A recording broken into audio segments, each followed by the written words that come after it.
하나님의 말씀은 잠언 4장 8절 9절입니다.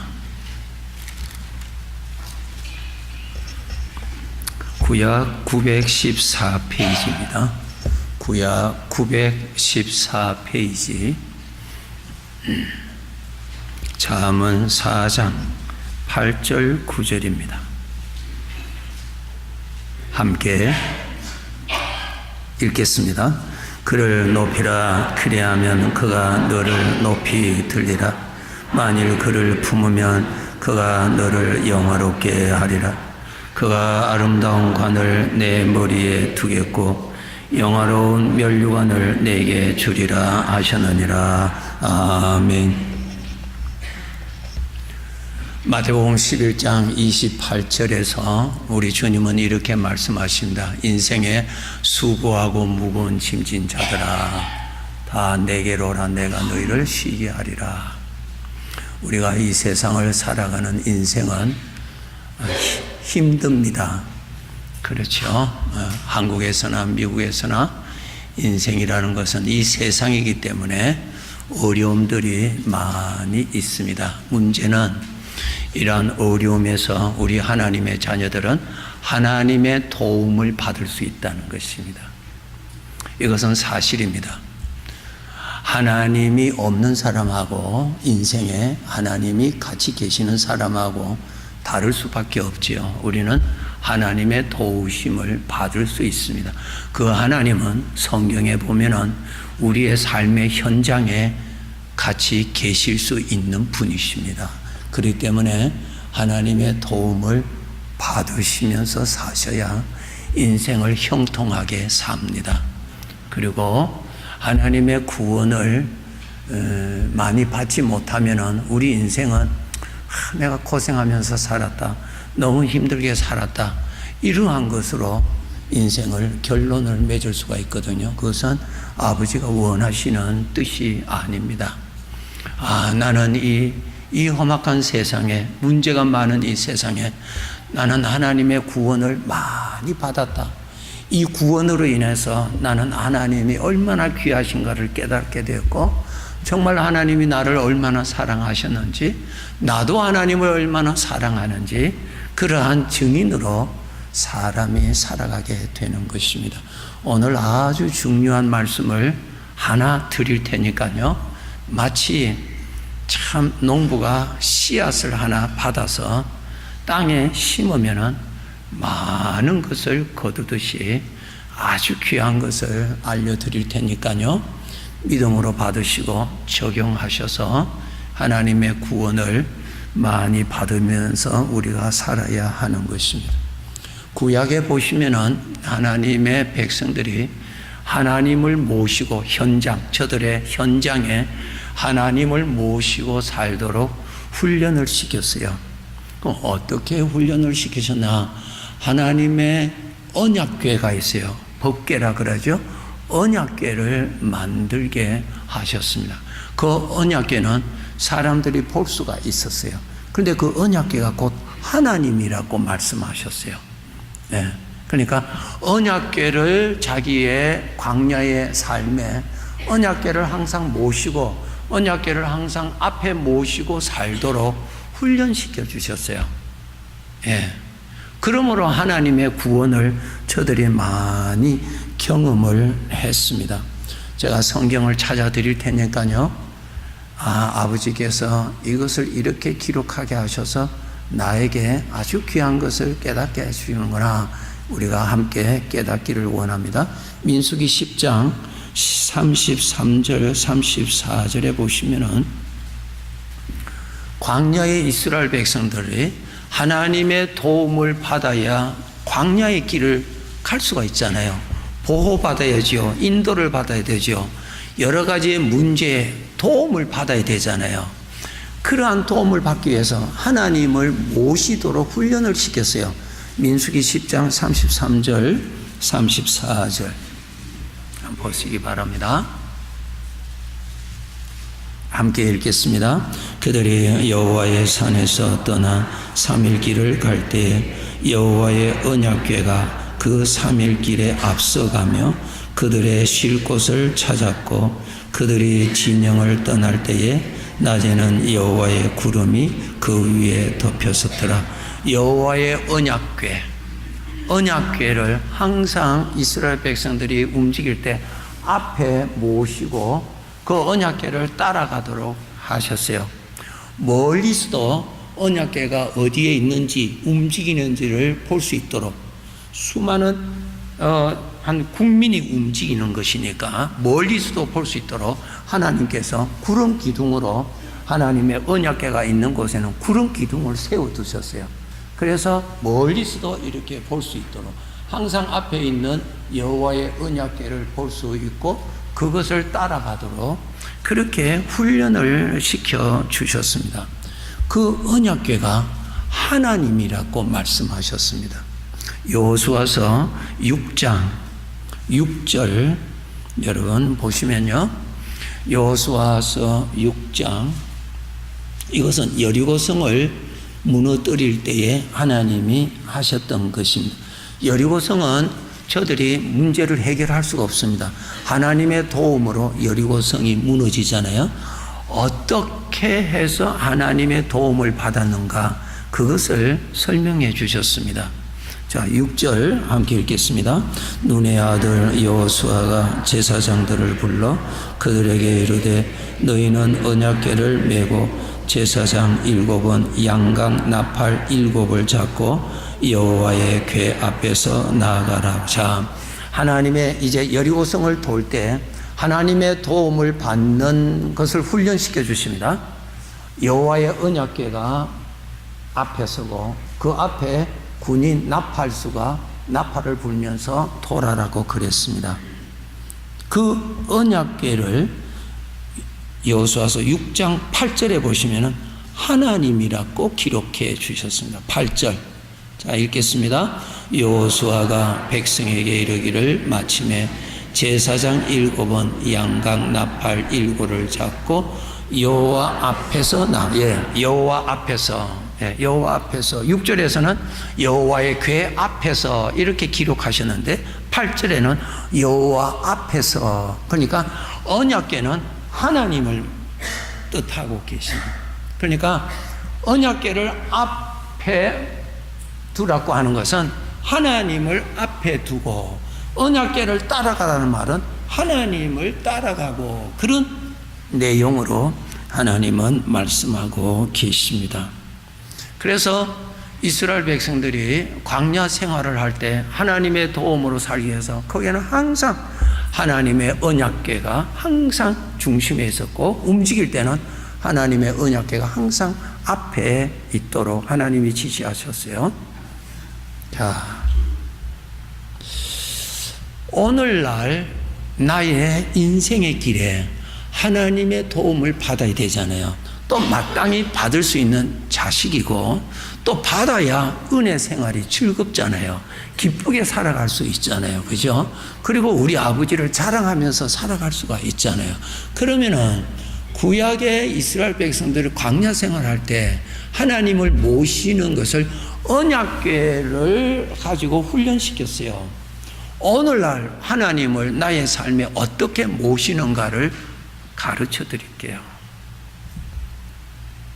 하나님의 이름입니다. 하나님의 이름을 여러분이 모셔야 됩니다. 하나님의 이름을 모셔야 됩니다. 그 뜻은 무엇인가? 우리가 늘 말하면서 살잖아요. 그죠? 말하면서 사는데 여러분이 말하는 가운데서 하나님의 이름이 여러분의 말하는 가운데 하나님의 이름을 모셔야 됩니다. 하루 종일 말을 하는데 하나님의 이름이 없다면 그 사람은 믿음으로 하나님을 안 모시고 산 사람입니다. 그리고 그 사람의 말에 하나님의 이름이 자주 나오는 것은 그 사람이 하나님을 가까이 잘 모시고 있다라고 하는 증거입니다. 이름을 모셔야 돼요. 이름이에요. 이름에 대해서 설명을 해드릴 테니까요. 이해를 하시고 정말 하나님을 우리가 모시고 살아야 됩니다. 모시고 살아야 됩니다. 출애굽기 20장 7절을 보시면은 자, 앞에 있습니다. 자, 우리 읽겠습니다. 너는 내 하나님 여호와의 이름을 망령되게 부르지 말라. 예, 보세요. 하나님의 이름을 망령되이 부르지 말라. 만약에 하나님의 이름을 망령되이 쓰면은 그것이 죄가 된다 그랬어요. 왜 그럴까요? 하나님의 이름이 하나님이에요. 보세요. 어떤 우리와 사람 관계에서 저의 이름을 가지고 저의 이름을 대면서 저를 욕을 했다고 하면은 저를 욕한 거예요. 그죠? 저의 이름을 가지고 욕을 했다면은 나를 욕을 한 거예요. 그 이름이 나라고요. 그 이름이 나예요. 그 이름이 높인다는 말은 그 이름에 그분을 높인다는 것이고, 그 이름을 무시한다는 말은 그 이름에 그 사람을 무시하는 거예요. 그 이름이 그 사람이에요. 그래서 하나님이 말씀하시기를 나의 이름을 망령되게 부르는 자는 죄가 된다 그랬어요. 이름. 여러분 이해가 잘 되시는 성경 구절이 있는데 이해가 충분하게 되실 거예요. 자, 사도행전 26장 9절부터요. 예, 제가 읽으면서 설명해 드릴게요. 이것은 사울이라고 하는 사람이 예수님의 이름을 부르는 사람들을 핍박하고 예수님의 이름을 욕하게 했던 대표적인 사람이 사울이었어요. 이 사울이 나중에 간증한 내용이 지금 26장의 이 내용입니다. 지금 자기가 과거에 간증하는 겁니다. 자, 보세요. 나도 나사렛 예수의 이름을 대적하여 예수의 이름을 욕하게 했습니다. 예수의 이름을 대적하게 많은 일을 행하여 그는 예수의 이름을 대적했어요. 11절에 보세요. 26장 11절 모든 회당에서 여러 번 형벌하여 강제로 모독하는 말을 하게 하고 예수님의 이름을 모독하게 말을 했어요. 예수님의 이름을 모독하게 했습니다. 지금 이 사울은 사도 바울 되기 전에 사울은 나사렛 예수님은 십자가에서 죽었어요. 분명히 죽었어요. 무덤에 장사 지냈어요. 그런데 예수님을 따른 사람은 부활했다고 살았다고 거짓말하고 다니는 거예요. 사울이 들을 때는, 알 때는. 그래서 그 사울에게는 예수님이 살아있다는 것이 아니라 자기는. 그래서 예수님을 믿는 자들에게 예수의 이름을 욕하게 강제로 잡아서 협박하면서 모독하게 하는 그러한 무서운 핍박을 했던 사람이 사울입니다. 그런데 사도행전 9장 4절에 이제 사울이 예수님을 만납니다. 사도행전 9장 4절 한번 보세요. 사도행전 9장 4절입니다. 예, 9장 4절. 우리 함께 읽겠습니다. 땅에 엎드려져 들음에 소리가 있어 이르시되 사울아 사울아 내가 어찌하여 나를 박해하느냐. 보세요. 예수님이 사울에게 나타나셔서 사울아 사울아 어찌하여 어떻게 내 이름을 욕하느냐 안 했어요. 나를 박해하느냐. 그 이름이 바로 예수님이에요. 그죠? 읽어보세요. 나를 박해하느냐. 왜 나를 박해하느냐. 그 이름이 바로 예수님이에요. 지금 사울의 사상에는 예수님이 살아있다는 것은 전혀 생각하지 않았어요. 왜? 죽었기 때문에. 자기가 알기로는.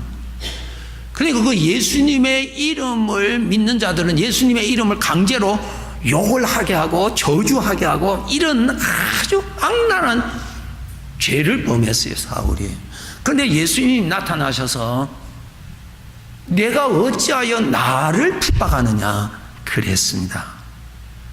9절 보세요. 사도행전 9장 5절. 9장 5절입니다. 5절. 우리 같이 읽겠습니다. 대답하되 주여 누구시니까 이르시되 나는 네가 박해하는. 그죠? 네가 박해하는 예수다. 너는 지금 나를 박해하고 있다는, 너는 나를 핍박한다는, 너는 나를 욕하고 있다는, 너는 나를 무시하고 있다는 거예요. 사울이 깜짝 놀랐죠. 그 이름이 바로 그분입니다. 그분이에요. 그분이에요. 이제 설명해 드릴게요. 내가 이 현실을 살아갈 때 하나님의 도움이 매일매일 필요하지 않습니까? 특별히 어려운 일이 있을 때, 힘들 때는 더구나 하나님의 도움이 필요하지 않겠습니까? 그러면 하나님을 어떻게 모시느냐 말이야. 어떻게 이 현장에 하나님을 모시느냐. 내 말에서 그분의 이름이 나타나게 하라 그 말이야. 아멘. 내 말에서 그분의 이름이 나타나게 하라. 우리는 주로 어떻게 이야기합니까? 문제를 만나면 문제만 이야기합니다. 문제만. 이 사람 만나도 문제만 이야기해요. 저 사람 만나면 문제만 이야기해요. 문제 이야기가 시원하죠. 몰라 시원할는지는 모르지만 해결책은 전혀 아닙니다. 더 수렁에 빠집니다. 문제는 문제가 어떠냐가 중요한 것이 아니라 그 문제에서 내가 빨리 구원받는 것이 중요한 것이거든요. 그러면은 거기에서 그 문제를 당하고 있는 나에게 지금 주님이 이 자리에 계시도록 모실 수 있는 방법이 뭔가? 내 입으로 주님이 함께 계심을 믿습니다. 주님이 인도하심을 믿습니다. 내 입에서 말해서 주님의 이름이 나타나게 하는 것은 주님을 믿음으로 모시는 것이다 이 말이요. 하루 종일 우리가 말을 하면서 내 입에서 예수님의 이름이 나타나지 않는다면 내가 믿음으로 그분을 안 모시고 산다는 것입니다. 다시 말씀드립니다. 그분의 이름이 바로 그분입니다. 이것을 우리가 써야 돼요. 우리 하나님의 자녀들은 그분의 이름을 쓸 수 있는 특권을 주셨어요. 예수님께서 이렇게 하셨어요. 네가 기도할 때 누구의 이름으로? 내 이름으로 기도해라. 그 이름을 쓸 수 있는 특권을 받았어요, 여러분. 그 이름이 바로 그분이십니다. 내 입에서 그분의 이름이 많이 나오면은 반드시 그분은 그곳에서 많은 구원을 베풀어 주십니다. 내 입에서 그분의 이름이 전혀 나타나지 않는다면 문제에서 나를 건져줄 자는 아무도 없습니다. 내가 그분을 모셔야 그분이 역사하십니다. 내가 그분을 무시하고 내가 그분을 부인하고 그분을 전혀 내가 모시지도 않는데 주님은 이 은혜를 베풀어 주시지를 않습니다.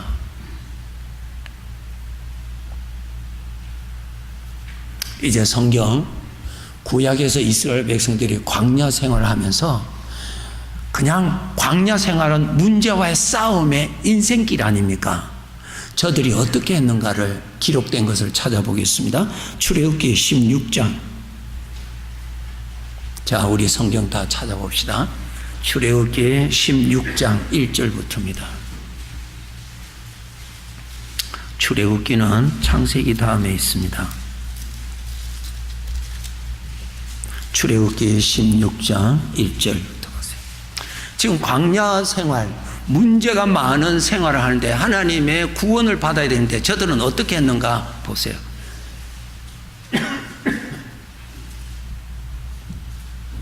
자, 1절 읽겠습니다. 이스라엘 자손의 온 회중이 엘림에서 떠나 엘림과 시내산 사이에 있는 신광야에 이르니 애굽에서 나온 후 둘째 달 15일이라 계속 이스라엘 자손 온 회중이 그 광야에서 모세와 아론을 원망하여 이스라엘 자손이 그들에게 이르되 우리가 애굽 땅에서 고기 가마 곁에 앉아 있던 때와 떡을 배불리 먹던 때에 여호와의 손에 죽었더라면 좋았을 것을 너희가 이 광야로 우리를 인도해 내어 이 온 회중이 줄여 죽게 하는. 예, 됐습니다. 2절 보세요. 이스라엘 자손이 온 회중이 모든 사람이 아론을 원망하여 뭐예요? 광야에 있는 이스라엘 백성들이 입에서 전부 다 원망이 가득합니다. 그냥 가득합니다. 온 회중이 원망으로 가득 찼습니다. 내용이 3절입니다. 애굽 땅에서 괜히 나왔다. 하나님께 속았다. 그냥 애굽 땅에서 살 걸 왜 여기에 왔는가. 온 회중이 불평하고 있었어요. 하나님의 이름이 전혀 나타나지 않습니다. 여기에 하나님의 구원이 나타나지 않습니다. 하나님을 부인하는 것에 하나님의 은혜가 나타나지 않습니다. 저들은 원망으로 가득 차서요. 사람이기에 원망할 수 있어요. 그렇죠? 그런데 생각하고 원망해 보세요. 여러분, 원망하는 것이 목적입니까? 그 문제에서 구원을 받아야 하는 것이 목적입니까? 어느 것이 중요합니까?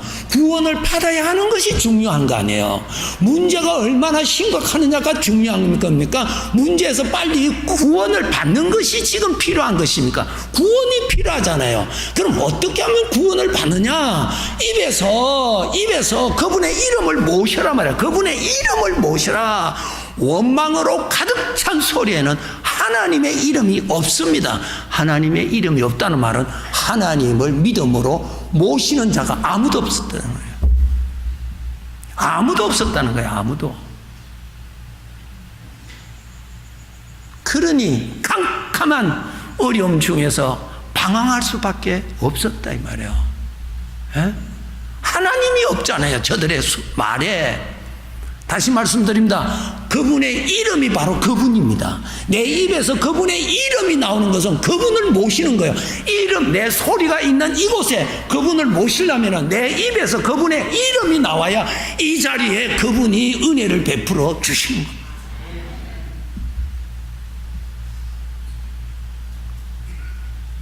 그 다음 출애굽기 17장 찾아요. 조금 전에 16장이죠. 17장 보세요.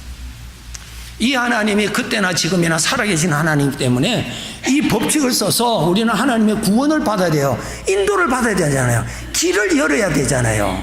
우리가 기도해놓고 기다리잖아요. 기다리지만 그분을 모셔야 그분이 은혜를 베풀어 주실 거 아니에요. 응답해 주실 것 아닙니까? 17장 1절부터 읽겠습니다. 이스라엘 자손의 온 회중이 여호와의 명령대로 신 광야에서 떠나 그 노정대로 행하여 르비딤의 장막을 쳐서나 백성에 마실 물이 없는지라. 백성이 모세와 다투어 이르되 우리에게 물을 주어 마시게 하라. 모세가 그들에게 이르되 너희가 어찌하여 나와 다투느냐? 너희가 어찌하여 여호와를 시험하느냐?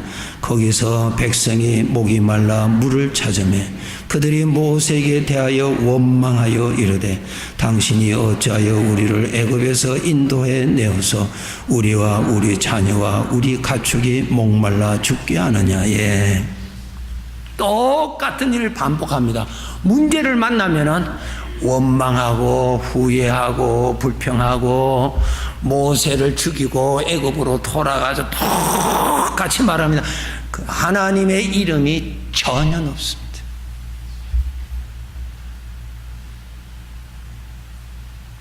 지금 말씀드리는 것은 나의 현실에 문제를 만난 현실에서 하나님의 도움을 받아야 되는데 하나님의 도움을 받는 것은 주님의 이름이 나타나도록 해서 주님을 모셔야 되는데 저들은 문제만 말해서 막 나오지 구원하실 하나님의 이름은 나타나지를 않는다는 것입니다.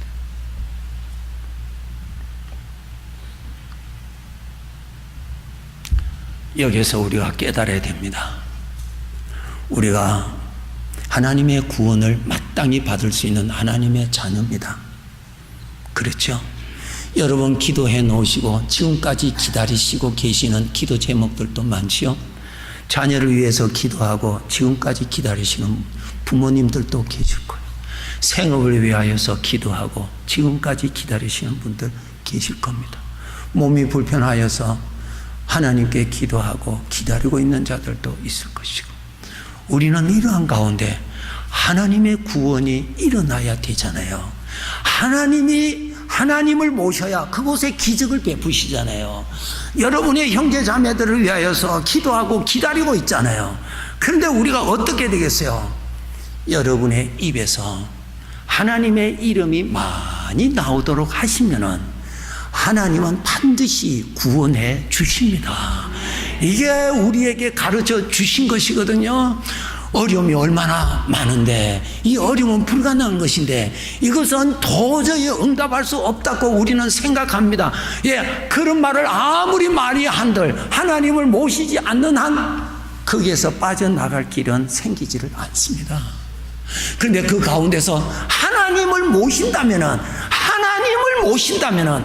전능하신 하나님께서 은혜를 베풀어 주십니다. 하나님을 모셔야 돼요. 하나님을 어떻게 모신다고요? 입으로 그분의 이름을 부르면서 주님이 인도하시고, 주님이 응답하시고, 주님이 좋으실 것을 주실 것을 나는 믿습니다. 내 말에서 그분의 이름을 높이면은, 오늘 잠언 4장 8절, 그를 높이라. 그러면 내가 너를 높이리라. 네가 사람들 앞에서 나를 시인하면은 내가 너를 아버지 앞에서 너를 시인하리라. 사람들 앞에서 아버지의 이름을 높이고 문제 앞에서 문제를 시인하는 것이 아니라 하나님의 이름을 높이고, 하나님의 이름을 높이는 방법, 찬송하세요. 찬송하면은 찬송의 가사에 아버지의 이름이 얼마나 많이 나옵니까? 예수님의 이름이 많이 나오죠. 찬송하자. 찬송. 예수님의 이름이 내 입에서 이름이 많이 나오도록 찬송하세요. 기도로서 아버지의 이름이 많이 나오도록 기도하세요. 성경을 읽으세요. 소리내서 읽으세요. 내 입에서 아버지의 이름이 나오게 한다면 이름이 있는 곳에 아버지가 역사하십니다. 이것을 우리에게 가르쳐 주신단 말이야. 누구든지 할 수 있단 말이에요. 성경에 이 말씀이 있죠. 내 믿음이 겨자씨만한 믿음이 있을지라도 산을 옮기는 하나님이 역사하실 것이라 그랬어요. 예수 그리스도의 이름을 나타낼 수 있는 겨자씨와 같은 믿음은 우리에게 다 있습니다. 믿음을 가지고 찬송하세요. 주님의 이름을 찬송하세요. 목사님, 응답해 주시면 찬송하시죠? 아니죠. 응답이 나타나기 위해서 찬송하시라고요. 찬송은 두 종류.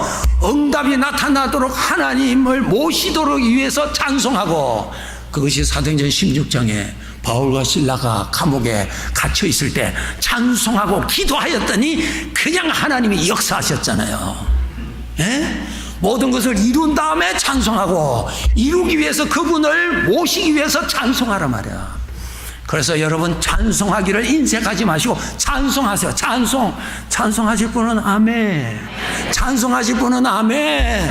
왜 찬송해야 돼요? 내 입에서 그분의 이름이 높임받기 위해서, 기도하기에는 어떤 때는 힘이 들어. 찬송할 때 자정적으로 그분의 이름이 나오잖아요. 찬송가에 그분의 이름이 있는 것 여러분 표시해 놓고 찬송을 부르세요. 찬송.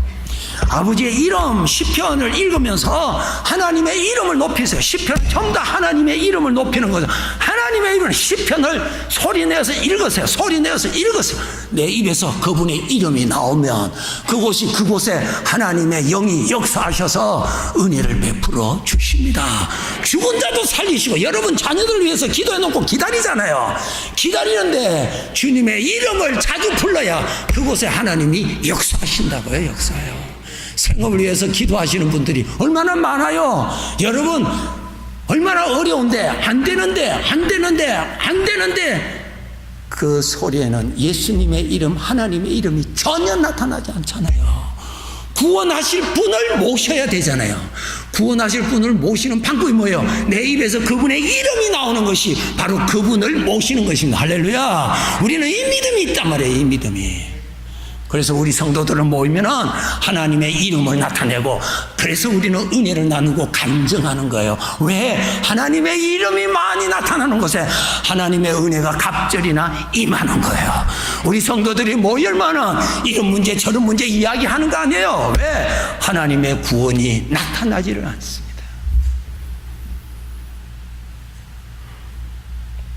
아주 좋은 성도 한 분 소개해 드릴게요. 천국 가셔서 이 성도 꼭 만나셔서요, 한번 이야기를 나누세요. 요셉입니다. 요셉. 오늘 말씀에 요약되는 인물입니다. 창세기 39장 여러분 찾아보시기 바랍니다. 창세기 39장.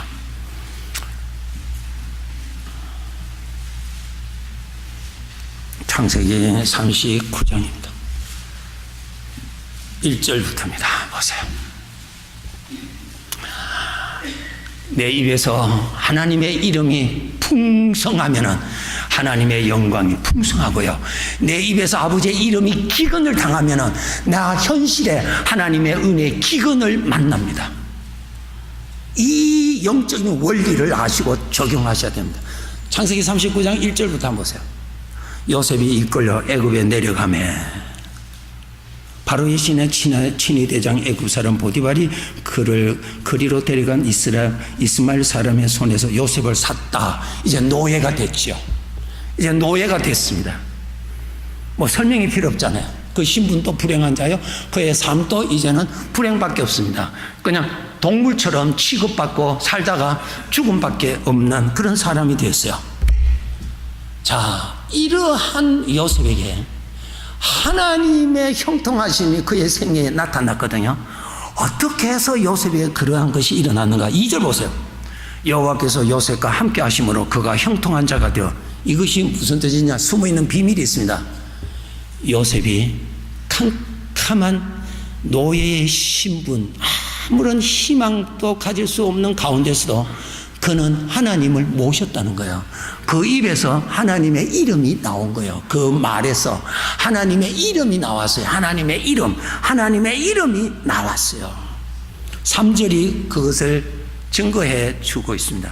그의 주인이 보디발이 여호와께서 그와 함께 하심을 보았다. 지금 보디발은 여호와를 전혀 알지 못하는 사람입니다. 그는 다른 신을 섬기는 사람이죠. 여호와를 알지도 못합니다. 그런데 여호와가 요셉과 함께 있는 것을 보았다 그랬어요. 어떻게 알았을까? 요셉이 하는 말을 들어보니까 하나님 항상 같이 계시거든요. 여기서 알려지는 거예요. 요셉의 입에서 나오는 말에서 여호와가 나오거든요. 여호와가. 그러니까 여호와가 함께 계시는 거예요. 여호와가. 그러니까 나의 현실에서 구원자는 하나님이신데 하나님을 모셔라. 해결하실 하나님을 모셔라. 해결하실 하나님을 높이면은 하나님이 오늘도 영광을 나타내십니다. 그분을 모시는 방법이 뭐라고요? 내 입에서 그분의 이름이 나타나도록, 그분의 이름이 나타나도록 해라 그랬습니다. 그래서 요셉은 그 입에서 하나님이 나왔어요. 하나님이 나왔습니다. 자, 창세기 45장 3절로 갑니다. 세월이 많이 지났습니다. 22년이 지났습니다. 자기 형들이 자기 앞에 나타났습니다. 요셉은 이제 총리가 되었습니다. 지금 요셉이 한 말이 기록되어 있습니다. 45장 3절 보세요. 요셉이 그 형들에게 이르되 나는 요셉이라. 4절 보세요. 요셉이 형들에게 이르되 내게로 가까이 오소서. 그들이 가까이 가니 이르되 나는 당신들의 아우 요셉이니 당신들이 애굽의 판자라. 자기를 신분하고 그 다음부터 5절부터는 그동안 22년 동안 어떻게 지났는가 이야기를 하는데 그 이야기의 주인공이 누군가 하면 하나님이십니다. 하나님이 이것이 열쇠입니다. 예, 하나님이 5절 보세요. 당신들이 나를 이곳에 팔았다고 해서 근심하지 마소서, 한탄하지 마소서. 하나님이 7절 보세요. 하나님이 8절 보세요. 8절 다 같이 크게 읽겠습니다. 그런즉 나를 이리로 보내니는 당신들이 아니요 하나님이시라. 하나님이 나를 바로에게 아버지로 삼으시고 그 온 집의 주로 삼으시며 애굽 온 땅의 통치자로 삼으셨나이다. 하나님이 주인공이세요. 이 요셉의 마음에 하나님이 늘 입에서 나온 거예요. 늘 입에서 하나님이 입에서 하나님이 나오시니까 하나님이 그곳에서 은혜를 베풀어 주셔서 요셉을 형통케 해 주셨다 말이에요. 예. 형통케 하셨어요. 이 시간에 우리 잠시 생각해 봅시다. 정말 나의 현실의 삶에 하나님을 얼마나 잘 모시는지요. 얼마나 내가 말하는 데서 그분의 이름을 얼마나 모시고 사는지, 그분의 이름을 얼마나 높이고 있는지, 그분의 이름을 얼마나 자주 부르는지, 그것이 곧 이름이신 하나님을 내가 모시는 것입니다. 그래서 요셉이 그렇게 살았어요. 하나님. 요셉이 감옥에서 해몽하는 사건이 있죠. 거기에서도 뭐라 했어요? 하나님께서 나한테 그 꿈을 알려주실 테니까 나에게 이야기하라고. 그 뭐야? 요셉의 입에는 항상 하나님이 나와요. 하나님을 늘 모시고 살았어요. 감옥에 있을 때도 하나님 모시고 살았죠. 보디발의 집에 노예로 있을 때도 하나님을 모시고 살았죠. 결과적으로 어떻게 됐어요? 하나님이 요셉의 생애를 형통케 해 주신 거죠. 마지막으로 50장에, 창세기 50장입니다. 이제 마지막 부분입니다. 요셉의 마지막 부분. 나이가 많아졌습니다. 자기 아버지 야곱이 이제 천국에 가고 그 형들이 총리가 된 요셉에게 와서 옛날에 자기가 지은 죄를 용서해 달라고 형들이 다 와서 이렇게 사죄를 합니다. 그때 보세요. 항상 그 사람의 말에서 하나님의 이름이 나오는가를 보시는 거예요. 그것을 찾아서 제가 지금 소개해 드리는 거예요. 요셉의 말에 항상 이름이 나와. 아버지의 이름이 나와요. 하나님의 이름이 나와요. 하나님의 이름이 나왔다는 말은 하나님을 모시고 살았다는 것이고, 하나님을 모셨으므로 하나님이 그곳에서 형통케 하시는 은혜를 늘 베풀어 주셨다. 그죠? 자, 18절 보세요. 자, 18절부터 20절까지 우리 다 같이 읽겠습니다. 그의 형들이 또 친히 와서 요셉의 앞에 엎드려 이르되 우리는 당신의 종들이니라. 요셉이 그들에게 이르되 두려워하지 마소서. 내가 하나님을 대신하리까. 당신들은 나를 해하려 하였으나 하나님은 그것을 손으로 바꾸사 오늘과 같이 많은 백성의 생명을 구원하게 하시려 하시느니. 아멘. 요셉의 말에 하나님의 이름이 꼭 나오죠. 하나님이 요셉에게 하나님의 이름을 주셨던 하나님이 우리에게도 동일하신 하나님의 이름을 주셨습니다. 그 이름을 나의 말에서 모시면 하나님은 영광을 나타내시는 거예요. 하나님께서 그러나 하나님께서